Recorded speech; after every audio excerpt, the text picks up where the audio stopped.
all of the teachers in the audience, because Sunday nights I lie in bed awake, as all teachers do, and wait for sleep to come, as though sleep were the last student in my class to arrive. My grading is done, my lesson plans are in order, and still sleep wanders the hallways like a girl with a pretty dress and a plastic shotgun who wants to shoot somebody. I'm a teacher, this is what I do. I'm a miracle worker. Like a builder builds or a sculptor sculpts, a preacher preaches, and a teacher teaches. We are experts in the art of explanation. I know the difference between the questions to answer and the questions to ask. That's an excellent question. What do you think? If two boys are fighting, I break it up. But if two girls are fighting, I wait until that shit's over, and then I drag what's left to the nurse's office. I'm not your mother, I'm not your father, I'm not your jailer, I'm not your torturer, I'm not even your biggest fan in the whole wide world, even though sometimes I act like all of these things. I know you can do these things that I make you do, that's why I make you do them. I'm a teacher, and that's what we do. We're miracle workers. Once, in a restaurant, when the waiter said, "Can I bring you anything else?" And I said, "No, thank you, just the check, please." And he said, "Oh, come on, how about a look at the dessert menu?" I knew I had become a teacher when I said, "What did I just say?" Please don't make me repeat myself. In the quiet hours of the dawn, I write my assignment sheets, and then I print them without spell checking them, because I'm a teacher, and teachers don't make spelling mistakes, do we? So as a matter of fact, the new school dress code will affect all members of the 5th, 6th, and 78th grades. And if you need an extension on your essays examining the pubic wars from a hysterical perspective, you may have only until January 331st. I hope that's not a problem for anybody. I like to lecture on love. I like to speak on responsibility. I will talk about love and honor and the importance of telling the truth at the drop of a hat. And when my students say, "Mr. Mali, are we going to be responsible for this?" I say, "If not you, then who?" You think my generation's going to be responsible for this? You're the ones who got you into this mess. Now you are our only hope. And when they say, "What we meant, Mr. Mali, is are we going to be tested on this?" I say, "Every single day." Once, while a student of mine was digging in her backpack for a pen, I put on the corner of her desk a pen. But she didn't see me do it. So when I crossed to the other side of the classroom, and she raised her hand, still not seeing the pen that I had put on her desk, and said, "Excuse me, Mr. Mali, do you mind if I borrow a pen from you?" I went,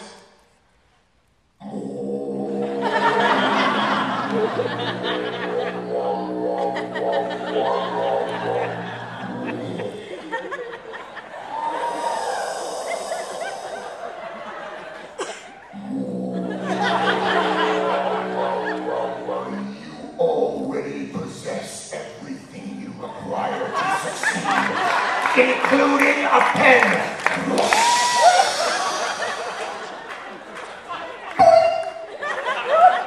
For a second, she still did not see the pen that I had put on the corner of her desk, but said instead, "Mr. Mali, you are probably the weirdest teacher I have ever had. Could you please just loan me a..." Oh my God! You're a miracle worker. How did you do that? And I wanted to say, all I did was give you what I knew you needed before you knew you needed it. So thank you for the compliment, but education is the miracle. I'm just the worker. I'm a teacher. And that's what we do.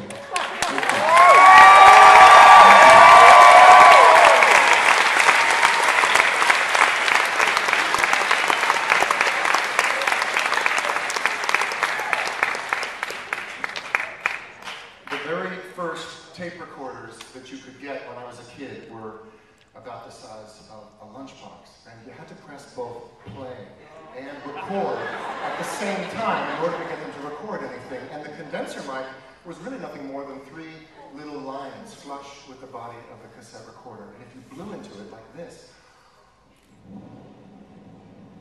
and then played it back, it made a sound like this. This led to lots of skits about nuclear holocaust. The end of the world. What does this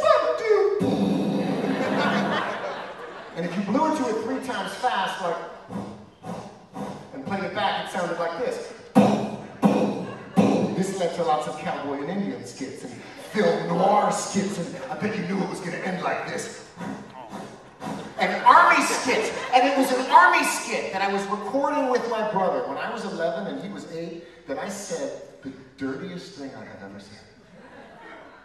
It wasn't the kind of thing that I thought was appropriate for an 11-year-old boy and his 8-year-old brother. It was, I still maintain to this day, simply the kind of thing that I thought a tough, battle-worn soldier would say, particularly if you were under a lot of pressure to hold his position, which Jim, the character I was playing in the skit, most certainly was.